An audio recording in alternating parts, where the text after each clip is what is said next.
everybody wears shorts. Even guys wear shorts. Yeah. Nope. Shorts or leggings. I can't really do like jeans or anything in the shop. I can't. Yeah. I find the leggings a jeggings. little bit binding. I don't wear leggings. They're a little binding. They're a little binding. Yeah. I don't prefer to wear anything in the shop, but Just go gosh. naked. Yeah. Oh my gosh, that would be horrible. What if something happened? That would be horrible. Woodshop 101. This is episode 158 for September 9th, 2019. Guys, welcome back. We have taken a long break. If you don't know who I am Sam Wooddell of SamRyan Designs, and I'm joined today by my co-hosts, Drew Short of Rockin' Woodshop, Jeremy Crawford of Countryside Workshop, and our guest host, Amanda Green of the Rustic Home Co. What's up, guys?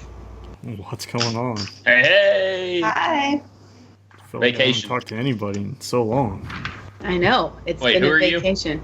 Yeah, I know, I right? don't know. We're all strangers on here. Who's this Sam character? Yeah. But we would still like to thank our amazing patrons, John Ramminger, Sean McHenry, Carl Mose, Neil Sims, Eric Rhoten, and Keith Aponte. Thanks, guys.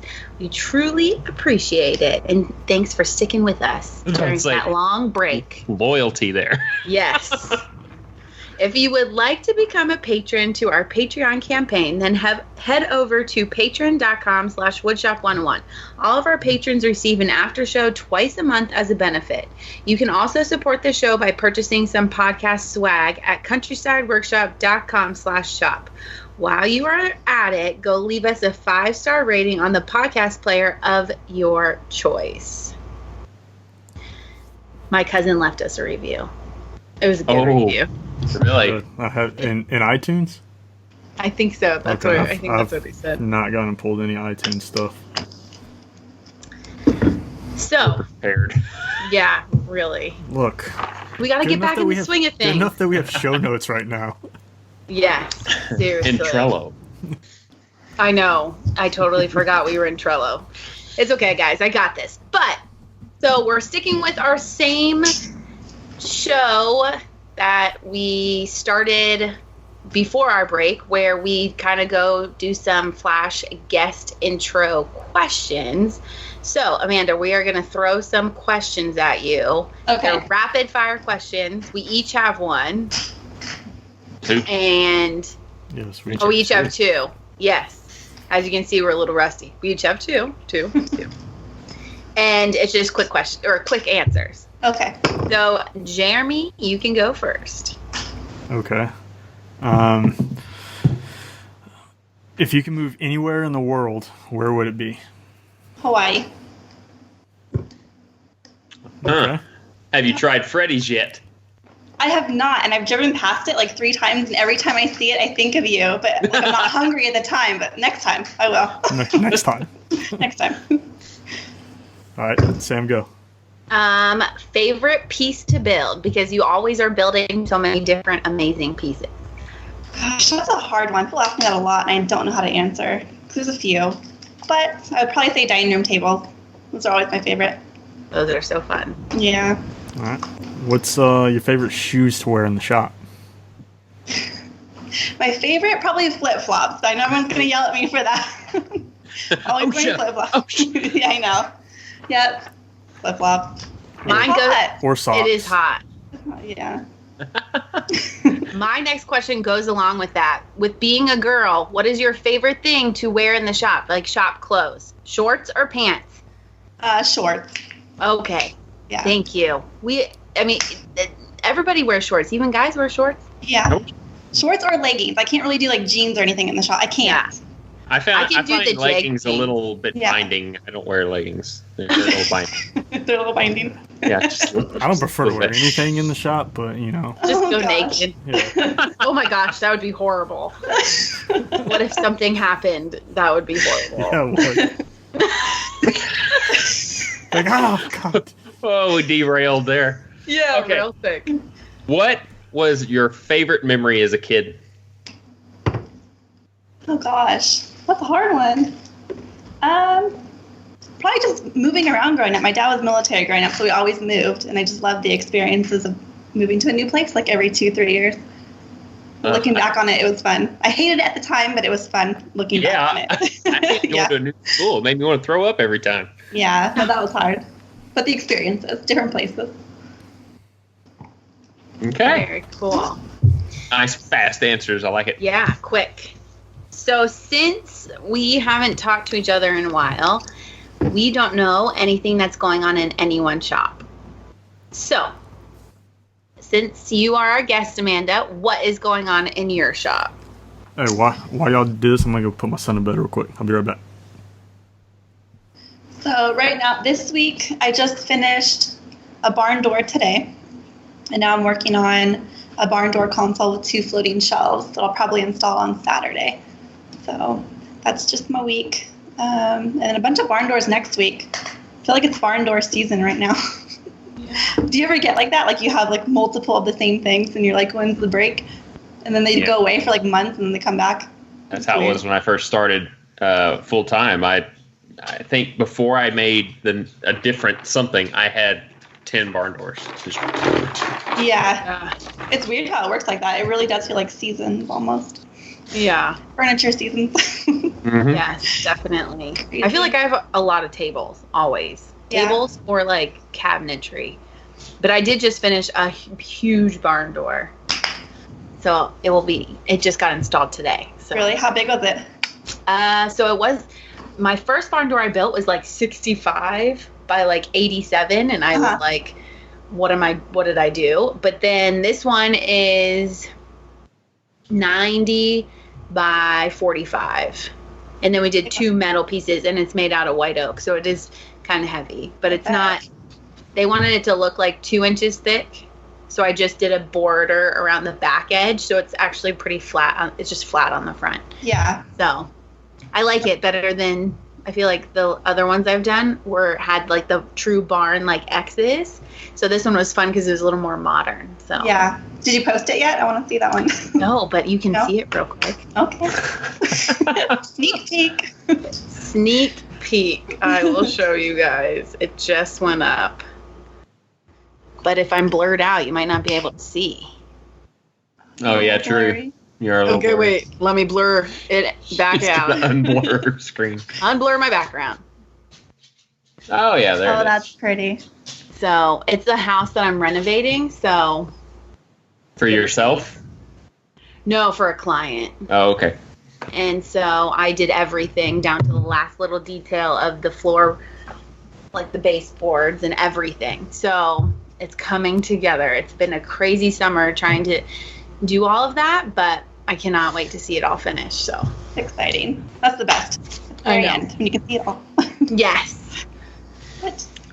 Well, it's funny y'all are talking about barn doors because I'm actually in the process of making one right now. I've got a client that wanted a barn door for their little girl's bathroom.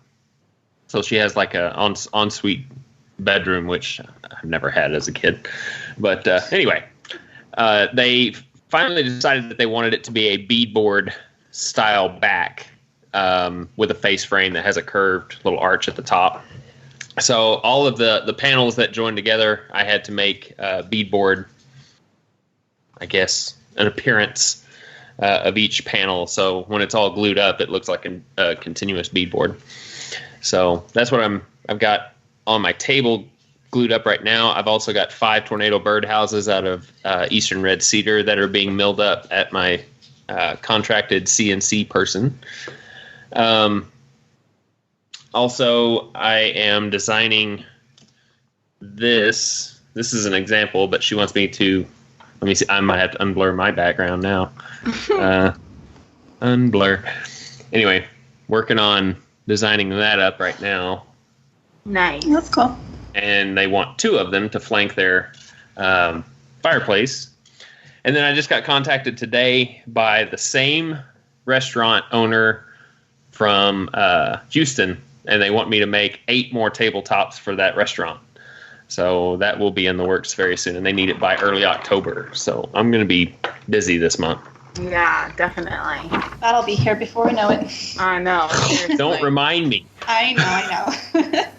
Seriously, one project goes out and then like 10 come in, and you're like, Yeah. where does it end? But I wouldn't trade it for the world. Oh, I know. I That's love true. being chaotic and having a ton. My grandpa's like, are you almost done with all this? Because I need to spray. I'm like, no. Sorry, Gramps. Hurry outside, Gramps. We're almost done.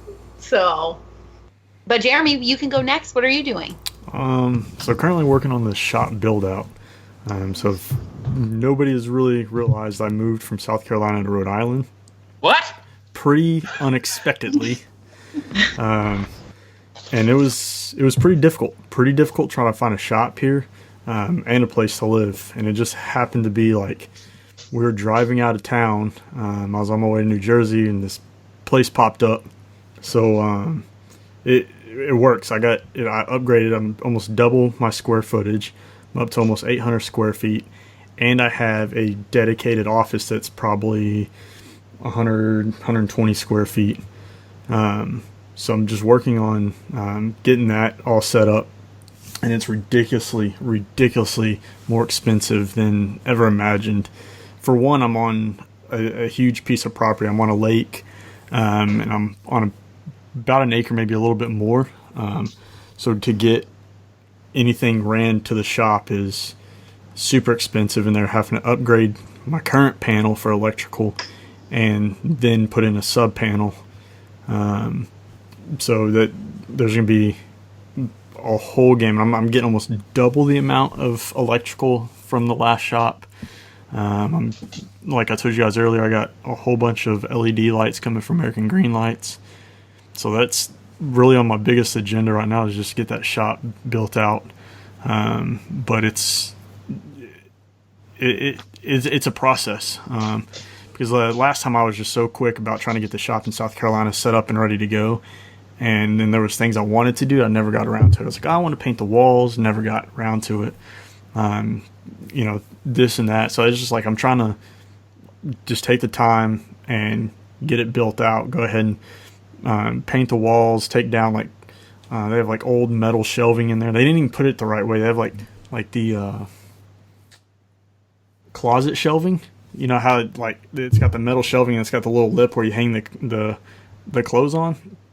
They have it hung upside down, so the lip's going up out in the shop, and it's not even. It's like, I mean, you could tell, even the most crooked eye person could tell that they did not even put this shelving level, and so we're gonna tear all that out, patch the holes. We're gonna go back. It's already painted white, but we're gonna go back with something a little bit brighter, probably like a pretty high reflective white in there.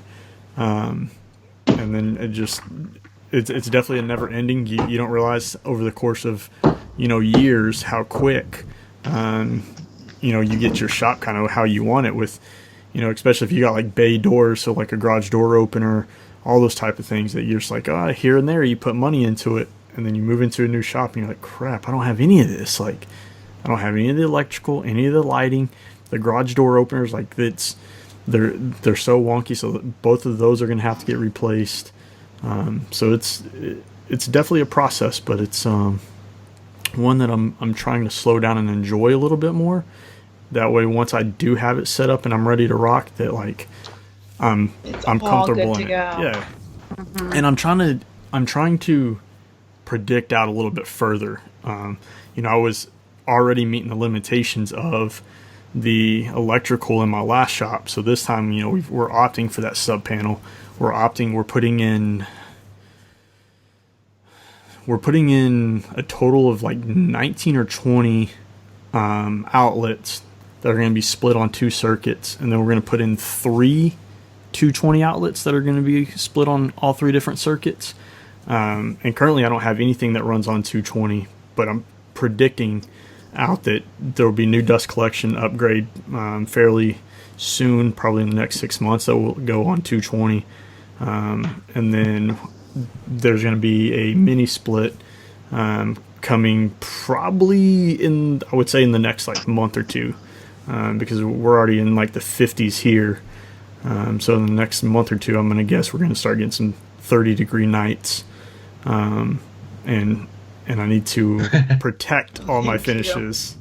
Yeah, So, seriously. And it's and where I'm located, like, so I literally, like, you walk out my backyard and walk across the yard, and I have a private dock on a lake. So we get a little bit of that colder weather. I don't really have much blocking the cold air from coming, and it's a walkout basement shop. So it's already colder. Right? Yes, that like is what my you shop. have. Yeah. So right. So That's exciting. It already is colder because half of it's underground. So I really like a mini split. It's hotter in the summer. Mine's not. Dead middle. Mine gets hot in like certain areas, and you're like, "Holy crap, am I outside?" Yeah. And like they run. My grandpa has great AC, and it's just I think like little pockets that are like don't get good airflow. I don't know, but then I'm like, Yeah, so I wasn't here in July, so I don't really know. But even all through August, like the shop stayed at probably, I would say it maybe got up to about 75, maybe a few days it was 80 in the shop, but not near what I was dealing with in South Carolina. Oh yeah, so I don't really need like a mini split system for the air conditioning. I really need the heat. I know you can contest that, just having heat in the shop, but looking at like different options and alternatives, I thought about just tapping into the gas line to have a unit, but you have to have a self-contained unit, so the dust doesn't get ignited by the pilot light. Those are expensive, and to have a plumber come out and cut into the gas is expensive. So I was looking at just like the electric heating units, and even those, like they're cheap to get into, a couple $100, but they just crush your electric bill every month, and especially like I'm gonna have to go through and rewire it so it will take a thermostat. So that's the deal. Is like it works if you just go out there and kick it on when you need it, but I need it to kick on in the middle of the night when we're at 19-20 degrees to keep everything from freezing out there. So mini split I think is going to be the option we go, and I'm probably going to do the Mr. Cool DIY unit and see how that goes. And I think we're going to go with something like a 24,000 BTUs. So it's rated a little bit better than what the shop needs, but like I said, I'm trying to do it right the first time instead of like 2 years from now being like, oh, I really have need to this. change it. Yeah. So. Well, very cool. And I'll just quickly say what I have going on in the shop, because I feel like I haven't seen you guys. But, sorry, something popped up on my phone. But, guys, good news. Today, I asked my Grandpa, you want to build a deck for my parents? And he said yes. So we are going to build a deck. I don't know when. Maybe in the fall, spring. My parents just got a new puppy, so with bringing him out, I think it would be easier if they had a deck. So that will be exciting. I made my first cornhole set this summer, guys. I saw that. That was cool. And it was so fun. And I've never built one, so it was really cool. And then the renovation is crazy. So I helped everything from flooring to paint colors to kitchen cabinets to pools to furniture that's now going into the house. So we're into the furniture stage. I have built in the house a barn door and like L-shaped banquette.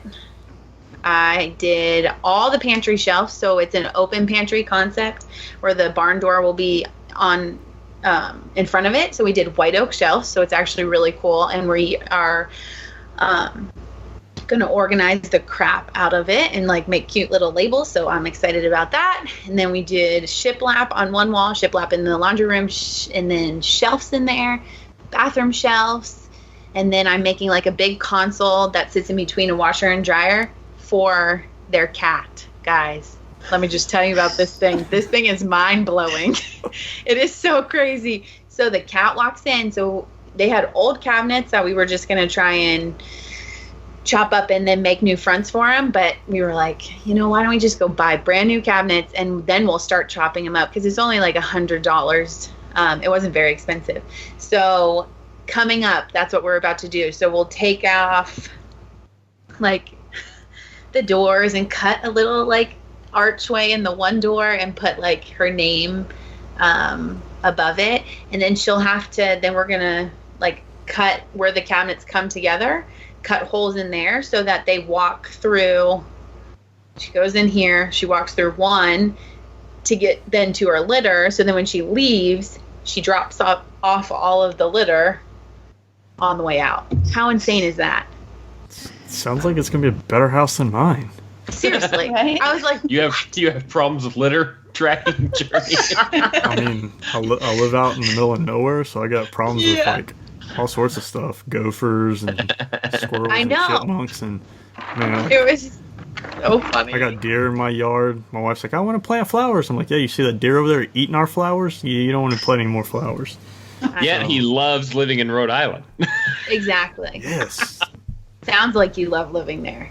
But I'll let you guys know how it goes. It's going to be so fun. Yeah, it sounds like a pretty cool little build for a cat. Like that's. I know. I was like. So I did get some similar. My cats have that. Somebody contacted me from South Carolina like not even a month ago, like two weeks ago, and sent me this picture of like a cat like castle, like no joke, like a castle. And she was like, I want this, like, can you do it? And I was like, look, we've relocated, I'll put it out and see if somebody else wants it. But I'm like, Jesus, this thing takes up at least 100 square feet. Like, they love their cat. my dog gets a bed and he didn't even sleep in that. So like, I know, it's insane what people will do. Well, my client, he has awesome ideas. So when he first told me, I was like, wait, what? That's awesome. Okay, I'm totally down. Let's do whatever. He was like, then we can cut a little hole. And I was like, we can get a little plate and we can put Leia's name in it and put it on top. Sam, you're just enabling. I know. I'm like, I got all these ideas. So it's going to be really fun. So I cannot wait to show you guys. And I can't wait to see what you guys, your upcoming projects. But now we can go straight into the topic. We are going to be talking about tips and tricks to staying on task in the shop in this fast-paced society we live in. This ought to be a good one for Amanda, because last I spoke to her, she had like 75 contracts. Yeah. Waiting. Hot mess. How many contracts are you up to right now? So I counted a few days ago. It was over 100. I don't know how she gets that many. I really don't. There's so many people here. You guys don't understand. Like, Southern California is like its own like country, basically. There's so many people. It really is. And it's a mess. I'm not going to lie to you guys. Like, today I was trying to find one of my invoices, and I have half in my living room. I have half in my car, half in the shop. I'm like, I don't even know right now. Like, my invoice app's not even working, so half are deleted. I'm just like, I don't Maybe we shouldn't do tips and tricks on staying on task. I'm getting better. I bought a calendar, and it's hanging up on my wall right now, so I'm getting better at, like, writing down, like, each week or whatever, but... So your tip is keep half your invoices in your car, keep the other half somewhere in your office. I was gonna say laundry room, living room, and then car, shop. Yeah, that's not me too. But it works. Isn't there like a name for that? It's like a organized chaos. There we go. That's what it is. Yes, that's what I am, and that's what you are. And my mom is like super organized. Like, when they got that puppy, she had everything she needed for that puppy. It hasn't moved from that spot. It stays in that spot. He comes in from going to the bathroom. She wipes him down. Like, she's so organized. I'm like, oh my gosh. She probably has the word label maker printed on her label maker. Oh, yeah. That would be her. It's insane. So, I know that chaos. But you're still organized, and you know where everything is. Yeah. Well, when everything's due. It'll pop into your head randomly. Like, you keep it in there. You just don't know exactly where it's at around. Yeah, you don't know when it's going to come out. But it's and then it comes forward. Yeah. And you're like, oh, that's right. I have to send that. Yeah, it works itself out. and if you don't get up and do it right then, you'll forget about it later. Yes. I've learned that lesson many times. Yeah. I wake up in the middle of the night sometimes remembering something. I'm like, I got to do it now. All the time. Do you work on one project or multiple projects at a time?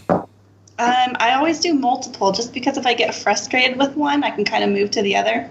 So how do you keep yourself organized from project to project? And so, like, do you just remember in your head, like, this is the stage I'm here, and this is the stage I'm at on these other projects as well? Like, or do you have some sort of process that, like you take a note or you put a sticky note on it, like, this needs to be sanded. This needs to... I mean, not really. It's just kind of visual. So, like, I'll stop with something, or if, like, I run out of material and, like, I can have a stopping point on one thing, then I'll just go to the other thing.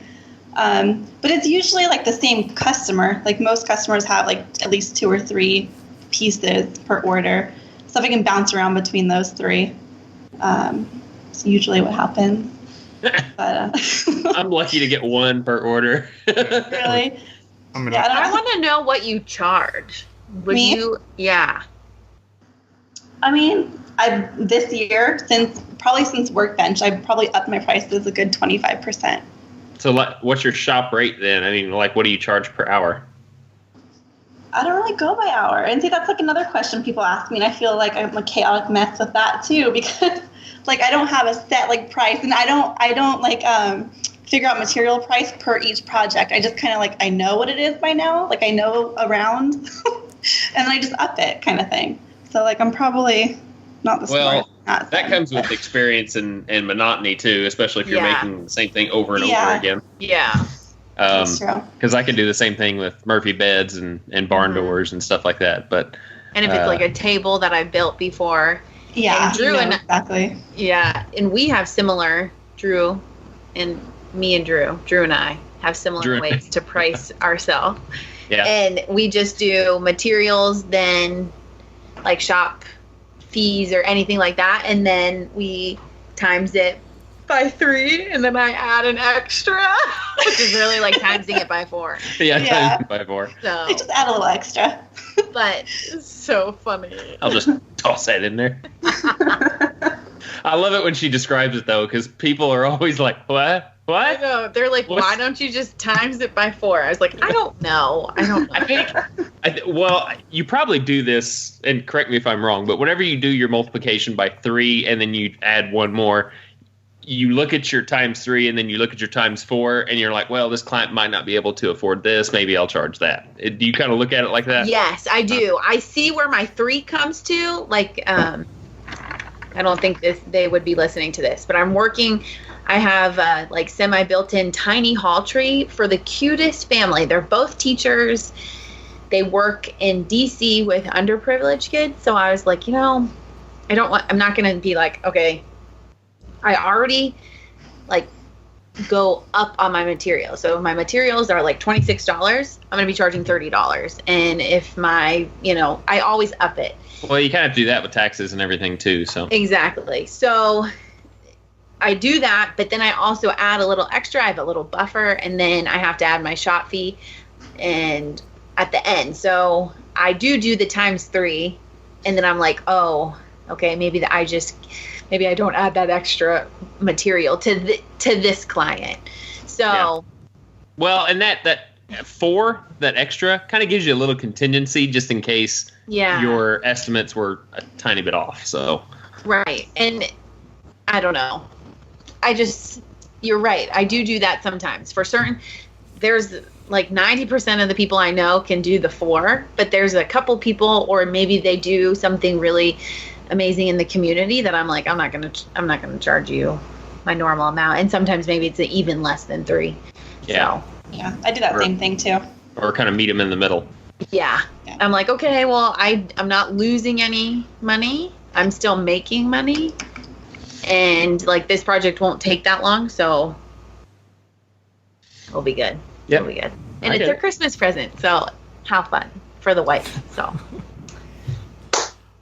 So, Sam, I mean, you are just as busy as Amanda. I mean, you have your mother to kind of help you out with your PR and stuff like that. Yes, to an extent. To an extent. So she works like 6 a.m. to 5:30 p.m. like every day except for Friday and Saturday, Sunday. So I do get my mom on Saturdays. And so we do have like a little meeting in the morning.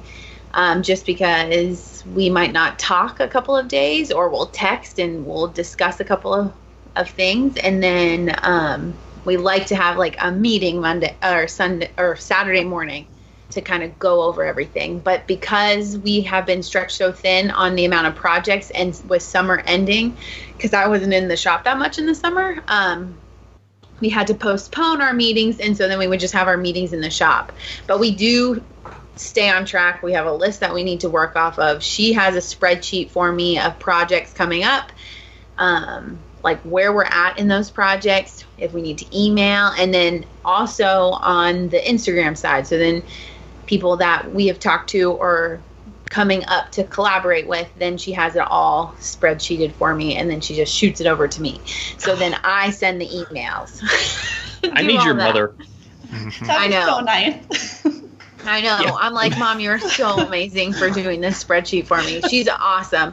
So that's why I've been wanting to give back to her, because I do pay her and I have bought her some stuff, but we really want to do her whole main level, repaint it. She wants a couple of new pieces of furniture. She wants some shiplap and a deck. So I'm like, let me do this for you because you're so helpful for me. So I'm excited. Hopefully we can get it all done. That's crazy. Fun. Amanda's over here going, no, where did I put that invoice? Is it in my car? I know. Seriously, that was me today for like a couple hours, and I totally lost one. Like what I have to deliver tomorrow, I have no idea where that invoice went, and it's missing from my invoice system too. So okay, so that's what I was going to find out. If you do paper invoices, or you have a some kind of software program that you use. I do have software. So I used to use like QuickBooks. And then this year I switched over to the Invoice Simple, just because I feel like it's much easier on my phone. I'm always gone, like out and about, so I'll make invoices and shoot them over like as I'm there at people's houses and whatnot. But I feel like it's kind of messing up the past couple months, like randomly deleted invoices, and it's just not as good. So I'm going to have to switch pretty soon. Yeah. But, yeah. If there's one thing that I have learned about these specialty programs, that they are glitchy, and I don't understand why. And like you said, you've accidentally deleted invoices here and there, and you didn't mean to do it. Yeah. But like my invoicing, I rarely do paper anymore unless it's just requested. I have an invoice template that I put together in Pages on my Mac, which is similar to Word in Microsoft, but and I keep that in a specific folder, and then I just add to it each time. And I put all the vitals on that particular invoice when it's made, and then I attach it to a PayPal invoice, and I send it electronically to the client. So I have two methods of being able to find that invoice. If I have trouble finding it on my computer, which I fortunately haven't run into that problem yet, I can always log into PayPal and find it there too, because it saves it as a separate attachment. It's not just looking for it in a folder on my computer. It's actually copied it. And addresses and all that things, I save them in PayPal as well. Yeah. That's almost exactly how I do it. I used to use, just like you, man, it's just so many different softwares I've bounced through. I initially started with PayPal, and then I went to what was the program called? Simple or Invoice to Go, and that just got so gimmicky that I moved to a program called Wave Apps, which was like a free online software, and it was pretty good. But I found that like everybody wanted to pay through like PayPal, so I would still have to like send them something through PayPal to pay, and then I had my website, which was ran through all the payment methods was through not Square. What's the other one? There's Venmo? No, it's why can I not think about it now? I don't know. I'll find it in just a second. But so I had like all these different programs of running my business, and I just felt like I couldn't ever figure it out. Like, oh man, like I need to go do this invoice, but then I got to get on this other program to do this, and then I got to get on my website, and like just to track the income was problematic, because it's like, oh, hang on, I have income coming from from PayPal, but then I have income coming through. Like I got to put it into Wave Apps because they're paying through that, and then I got to do stuff through the website, and it got such just a clutter. And I was like, I think last year, I sat down, and I was like, you know what, it's all going to be done through one program or as less programs as possible, and that's what I did. Like that's how I simplified it to help keep on track. So it's, my website, I can't change who they process credit cards through, but I can add, and I did add the feature of being able to pay through PayPal. So I'm trying to take everything I can through PayPal electronic wise, and then invoices and things like that all go through PayPal. So when I send them out, everything's going through PayPal. That's where I'm trying to track all my digital income, and then I upload. I use QuickBooks, right? Self-employed, is that QuickBooks Self-employed? Is that right? I use that for bookkeeping and mileage. I know there's some other pretty cool like mileage apps to help keep on track with like the miles you drive for work and stuff like that, but I don't find that I drive enough to be claimable like for business wise to use those more dedicated apps when I can just simply run in and be like, all right, I drove from here to here, boom, it's 10 miles.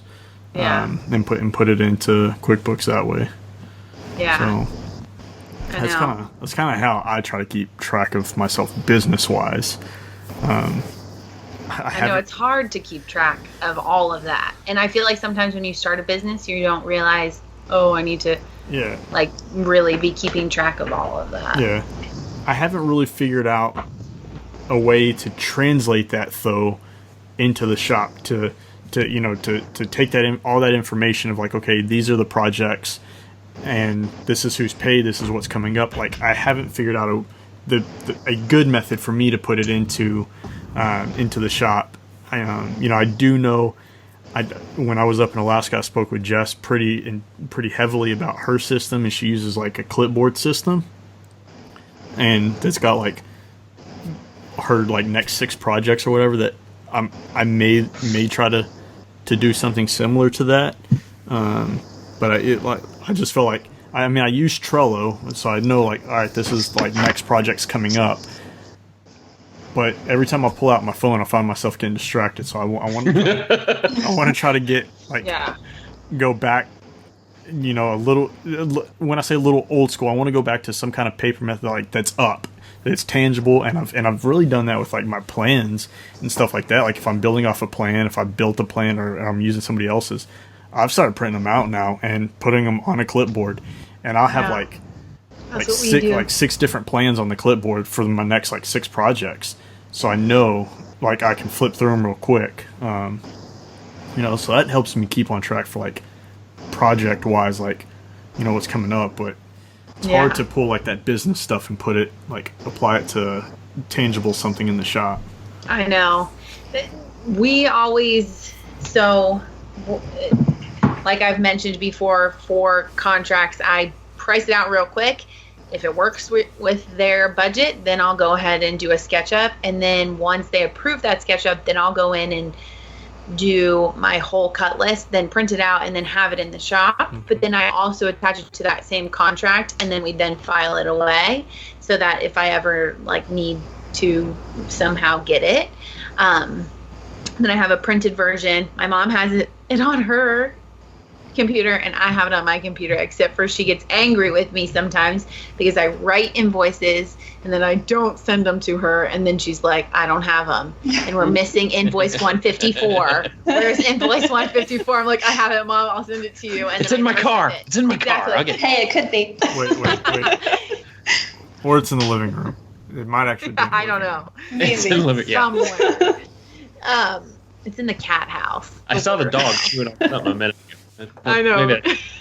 But so that's how we do. That's how I try and stay on track with my projects. And if I do have multiple projects, then I have multiple plans down there. And it really honestly helps me so much when I have plans in the shop, because I built my mom a bench just out of scrap wood really quick, and I messed up on it, and I didn't have plans. I did the wrong domino hole in the wrong side of the leg and a little too low. I was like, no. But I was able to fix it. But so I like having the plans, and then it gets attached to the contract. And then if you ever need to look back, because sometimes when I'm like, oh, they haven't paid the remainder, like I need to let them know what they owe. Sometimes I forget what I charge, which I'm sure is how you are. So if you lose an invoice, you're like, oh crap. I'm sure it's very close to this, but I don't want to be like, oh, you owe me $300, but you only really owe me $200, or they owe me $500 and I accidentally say $300. So that's an issue of mine all the time too. That's one reason why I like the PayPal though, is that whenever you do partial, you can set up partial payment, and if they pay that partial payment, then you see in your invoice management setting that they've only partially paid and how much they still owe. And then all you got to do is just hit remind, and it sends them another invoice to pay it again. Do most of your guys' clients pay on PayPal though? Is that the majority? Even if they don't have PayPal, they still can pay for it with a debit, credit, whatever. They don't have to have a PayPal account. Right, but it still goes through yes. PayPal. Yeah. Yes. So I try to. Nice. So even if I have a tangible card, so say I sent Amanda you an invoice for $150, and I deliver the table to you, and you give me your card, I can physically go into that invoice and type in the numbers, or I can use their little card reader and swipe it, and it'll attach it to that invoice. Says, hey, you paid that invoice. So that's I like it because I feel like they've been around for a long time. They kind of they're not trying to expand and be like, oh, we got all these cool bells and whistle features that is so hard to figure out, and then customer service doesn't like really tell you how to do it. And that was one of the biggest reasons I left Wave Apps, is they had all these cool features, but then every time I'd ask like, hey, how do you do this? They're like, oh, well, we can't, like, this is kind of how you do it, or like, or you, hey, I noticed you don't have like a mileage tracking. Is that something you're going to build into it, or is there a way around it? And they're like, oh, well, it'd be cool. We're going to put that on the agenda and send it over to our developers. It's like, great. Like, I just want something that works, and I don't have to worry about contacting customer support all the time. Yeah. So I have a question.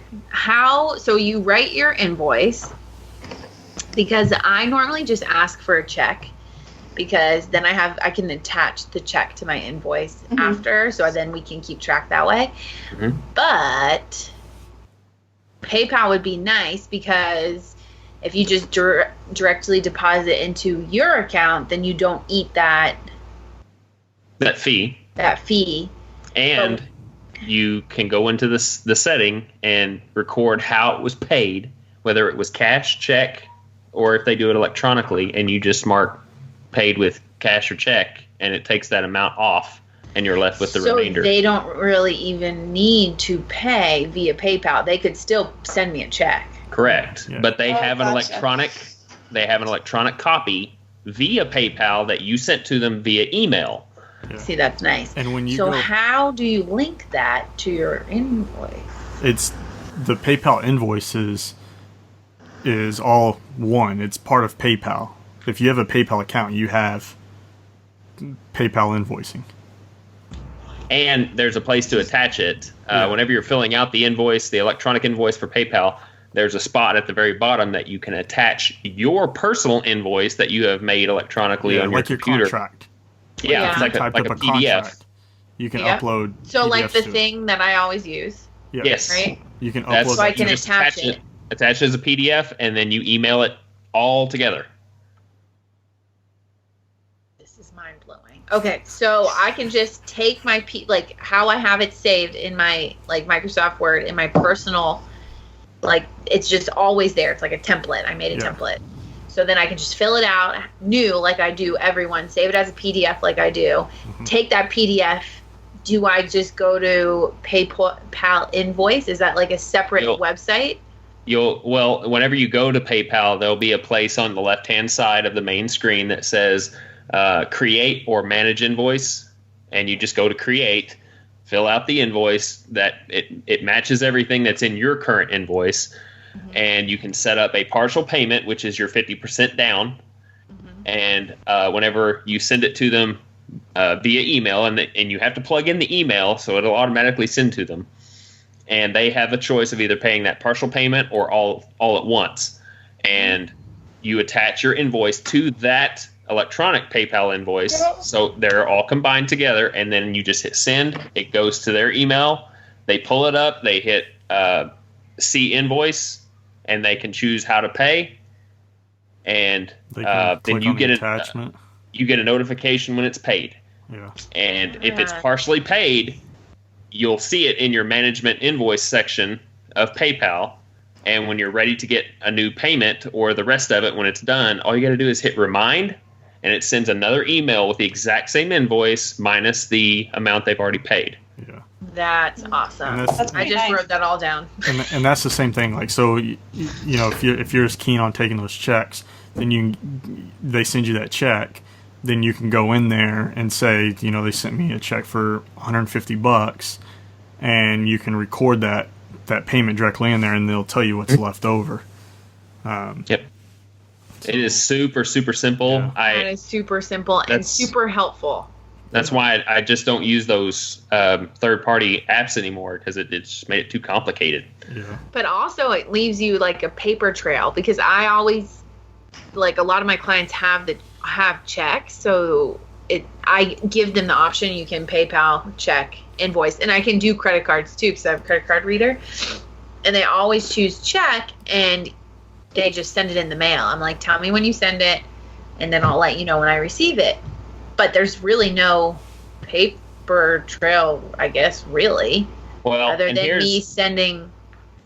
Here's what I did, because your contract and mine are very similar, and I know Jeremy has taken a few points off of it as well, that you have your clients sign your contracts. Yeah. But if you have some clients that aren't necessarily in the same area, that you can't just say, I need you to sign this, and then you take it, I added an addendum in mine that says, by signing or paying for this invoice, you have agreed to all terms and conditions.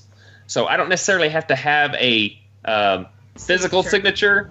Their payment is an electronic signature. Yeah. So they have paid. Add that to mine too. Yeah, they have paid for that. So that is basically my sign off. Yeah. One of the biggest. No, go ahead, Sam. Because when they live far away, the majority of my clients, if they send checks, they wrap the contract around with the signature, because they have to initial everything.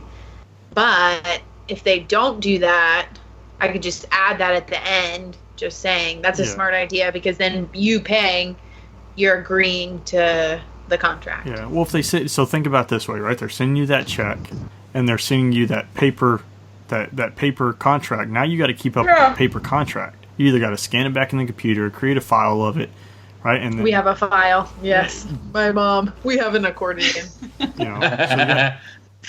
I mean, just the ability of being out somewhere and be like, oh, hey, what is this? And be able to pull it up quickly off your phone or iPod or whatever is so much better than trying to go through the paper. And me personally, I've gone away from almost checks, period, unless I'm depositing that check or cashing that check right away.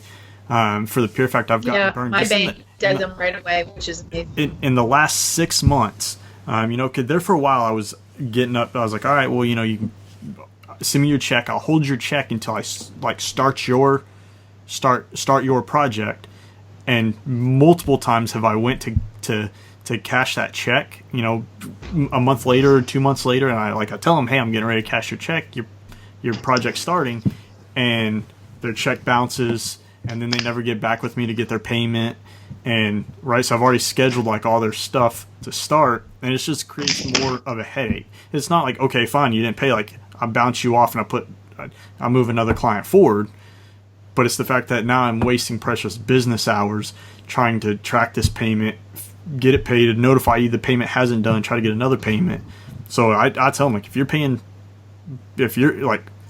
credit card, cash, whatever. Like whatever you pay me, I'm physically cashing it. I'm getting that money right now. Granted, it goes into an account and it goes into the business savings and sits and waits until your project comes up. And then I tell you, hey, I'm starting your project. And as soon as that email goes out, hey, I'm starting your project, and you get it, that 50% is non-refundable because I'm purchasing I'm purchasing materials at that point. Yep. And when I get the checks, immediately they do not sit. I immediately cash them, and my clients all know.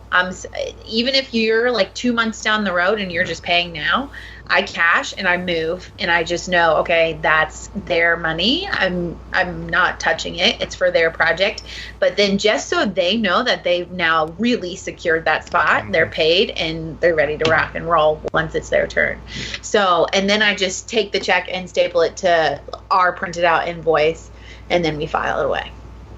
So. And Jeremy, I was going to add something real quick before we wrap this up, because you were worried about how to keep track of who's paid, who hasn't, aside using the PayPal invoice management. What I do anytime that I get payments, and this also helps me for tax time because I have to do state income taxes once every month. So I have a section in my notes app on my phone that's labeled per month, and I always let me kind of pull it up here. I always have it sectioned out by month and by day. 2019, where's it at? Oh, there it is. So the way I label it is like this month I have August, and then underneath it I have August 5th, 2019, Clinton, Oklahoma, so where they live, so I know exactly how much tax rate I needed to charge when I fill out my monthly form, what they bought, how much they paid, and if it was for a half deposit or if it was paid in full. And I have that list continuously going for the entire year, and then once I am ready to pay my state tax for that month, all I got to do is look on that form and see where it was at, so I know what codes to plug in and how much money it was for that particular code. I have something to add to that, because how you were saying you were keeping track of everything. A lot of my lumber comes from like lumber yards, but I mean, I do use Home Depot a lot for other things. And the pros just change their whole thing up. If you're a pro at Home Depot, where they do the same thing, like you just said, how you keep track. So if you go and buy materials at Home Depot, you can say to them, hey, I want my printout for March, and I want to know how much in paints and stains I bought, and they will immediately print it out right there on the spot and hand it over to you and let you know how much you've saved. I mean, they do that anyways, but this part is new, where you can like get it down to each individual thing that you bought and how much you spent, so you can keep track of it, what you get from there. Yeah, for your personal overhead stuff. Yeah. Yeah. Because I totally forgot I was going to add that in a few minutes ago, and then I forgot. But I think that was really cool. They just added it. We were talking to like the main lady at one of our stores, and we were like, oh, that's really, really nice. So if you're a pro at Home Depot, definitely use that to your advantage. But we are hitting our time limit. That was a fun episode, and now my Trello disappeared, so I don't know what I'm supposed to be saying. All right, let's go to contact. Yeah, contact info. So, Amanda, since you're our guest, go ahead and tell us how we can get in touch with you. How you can get in touch with me? Like the contact? Yeah. Yes. If our listeners want to ask you a question, where's my Instagram or your email, or maybe you want to share your email or your phone number or your address? I'm just kidding. Instagram at the Rustic Home. You actually want me to say it, like my phone number and all that? No. What are you talking about? No. You should say, I was like, no, don't do it. No, I was just messing with you. Your phone number and your address. No, keep that a secret. Don't tell anyone. If somebody wants to, I think it's on my Instagram, actually. Ask you a question or contact you, how would you prefer they contact you? On Instagram. Only Instagram. Don't show up at my house. That was no hesitation. No email, nothing. Honestly, no website, no Facebook. Guys, I suck at the website thing. No Snapchat, no Twitter, no Snapchat. Meerkat. or Meerkat. What is that? Hey, look, I gotta learn what Meerkat was. Meerkat was like. Hang on, if somebody's got to correct me. It was, I think, the original to Musical.ly. So it was Meerkat and like Musical.ly, then whatever it is, TikTok now. So I learned about it when I went through my social media class back in July. I have no clue. Yeah, I had no idea. I was like the old man. I was like, hey, what is Meerkat? And they're like, oh, you don't know what Meerkat is? I was like, I went to the zoo. I saw one. Be like, I really don't. So and they're like, oh, it was like Musical.ly and then TikTok and something else. I was like, cool. I know. I'm past it's seriously. There's so much lingo in like middle school that I'm like, what did you just say? When the kids are talking, and I'm like, oh my gosh, I feel so old. It's so And Drew is old. I am. I'm to have a big birthday at the end of this month. Getting depressed, but I'm not going to say it. Let's all sign off like it never happened. I don't have a big birthday at the end of the month. What's this big birthday? It's not like the big 30. Yes, it is. Is it really? At the end of this month? Can I have that birthday back? Yeah. Can I have it back? I want that back. It's okay, Sam. I just turned 30 this year, too. Oh, okay. I feel better. Everyone's like, the 30s are the best. 30s are I'm better like, than 20s, for sure. We'll see. I just don't like that. 40 is. But things start hurting worse, too, so. Seriously. You know what? I've noticed that already. And only in the last few months, I wake up in the morning and my feet hurt. I'm like, is this real life? Yes, it is. Drew wakes up and gets his walker. Oh, let's go get that coffee. I start taking steps out of bed and everything's popping and creaking. I'm like, oh. Yeah. Oh. I just blame it on the floor. That was the floor, y'all. All right, Jeremy. What's your contact info, bud? Yeah, you can find me on Instagram, Countryside Workshop. You can give me email, jeremy@countrysideworkshop.com. Website's countrysideworkshop.com. So, what about you, Sam? You can find me at SamRyan Designs on Instagram, and then samryandesigns.com, and then there's an email button there as well, but the email is just samryandesigns@gmail.com. Awesome. And if you want to get a hold of your favorite podcaster of the three, you can contact me at rhwoodshop.com. Don't forget, I am on Instagram, Facebook, and just about any other social media. I am even on Twitter. I don't know what that is, but I'm on it. Are you on Snapchat? Yeah. No. We play on it. It filters. That's all. And that's what I do too. But if you want to get in contact with the podcast itself, for all three of us, you can email us, kickback@woodshop101podcast.com. Don't forget, we have voicemails that you can send us using your voice memo app or calling the phone number of 409-234-3959. And if you have questions, comments, concerns, feedback, or you just want to say hello, be sure and drop those to us. We would love to feature those on air. And not only that, but you get to hear your voice on air. So you'll be famous for like 30 seconds. So we want to thank you guys for tuning in. I am pretty much wiped out from this particular podcast. This was kind of a rusty beginning to another year. So I'm already tired, if you guys can't tell. But do we have anything more to add before we sign off? No. We good? Pretty good one. So, Amanda, I know that you are familiar with how we do things here on the podcast, but you know our sign-off, right? You know what we do. Do I? I don't think so. Do you? Well, as a stamp on this particular podcast, we always do a good boom sign-off at the end. So I know you've heard this before. Yes, many All times. right. So I want to hear an energetic one on cue, okay? Okay. So from Jeremy, Amanda, Sam, and myself, we want to wish you guys well. Please be safe in your shops. Don't forget to tune in next week, and we'll have Amanda on again. So from everybody here, we want to wish you guys well. Please be safe. We'll talk to you next time. 1, 2, 3. Boom! Boom!